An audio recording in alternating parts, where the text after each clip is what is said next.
السلام عليكم.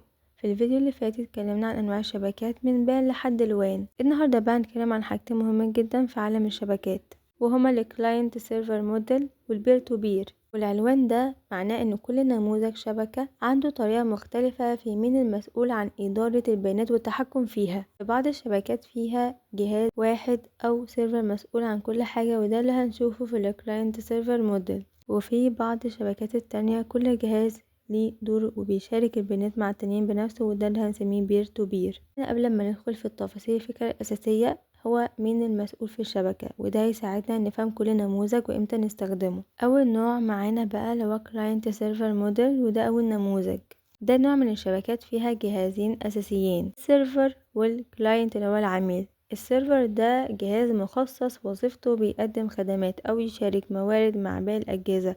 يعني السيرفر زي المكتب الرئيسي كده، اللي فيه كل البيانات والبرامج، والناس اللي محتاجة حاجة من المكتب ده بيجوا يطلبوها. يعني لما تيجي تفتح اللابتوب بتاعك وتدخل على البريد الإلكتروني للشركة، أو عايز تشوف جدول الشفتات أو أي ملف موجود على السيرفر، اللابتوب هنا بيبعت طلب للسيرفر، والسيرفر بيرد عليه بالبيانات المطلوبة. يعني السيرفر زي المكتب كده اللي عنده كل الملفات، واللابتوب ده زي الموظف اللي بيجي يطلب البيانات اللي هو محتاجها. وتاني حاجة اللي هو الكلاينت اللي هو العميل، أي جهاز بيطلب خدمة من مورد من السيرفر زي اللابتوب أو الموبايل بتاعك لما عايز توصل لموقع ويب أو قاعدة بيانات. السيرفر بقى ديتكتد هوست، يعني السيرفر جهاز مخصوص للشغل ده، مش أي جهاز عادي. sharing resources، يعني السيرفر بيشارك ملفات بيانات برامج أو أي خدمات مع الأجهزة التانية.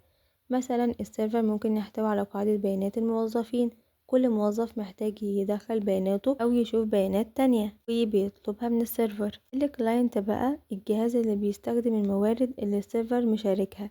كل مرة الكلاينت عايز حاجة من السيرفر بيبعت طلب ريكوست، والسيرفر بيرد عليه ريسبونس. مثلا اللابتوب اللي انت بتستعمله في الشركة ده علشان تدخل على قاعدة البيانات أو ترجع ملف، ده يعتبر كلاينت. الإكزامبل بقى اللابتوب بتاعك ده كلاينت، قاعدة بيانات الشركة على السيرفر ده السيرفر. كل عملية بتدخل أو بتسحب بيانات بتحصل عن طريق طلب من الكلاينت واستجابة من السيرفر. بقى بير تو بير، دي بقى الشبكة دي مفيش سيرفر مركزي، كل جهاز ليه نفس الأهمية. ونو ديتكت سيرفرز معناها ان مفيش جهاز واحد مسؤول عن كل حاجة زي كلاينت سيرفر. كل جهاز في الشبكة ليه نفس الأهمية، ومفيش مكتب رئيسي أو سيرفر مركزي. كل جهاز ممكن يطلب بيانات كلاينت وفي نفس الوقت يشارك بياناته مع الأجهزة التانية اللي هي سيرفر. يعني الجهاز مش بس بياخد، ده كمان بيدي. مثلا لو انت بتنزل ملف من شبكة بي تو بي، الجهاز بتاعك بيشارك أجزاء من الملف ده مع باقي الناس في الشبكة. الموارد بقى زي الملفات أو البيانات مش موجودة في مكان واحد، لكنها متوزعة على كل الأجهزة اللي في الشبكة. ده بيخلي الشبكة أسرع في بعض الحالات، لأن كل جهاز ممكن يرسل أجزاء من البيانات في نفس الوقت. مثال بقى مشهور، لو انت بتنزل فيلم مثلا عن طريق البيت تورنت،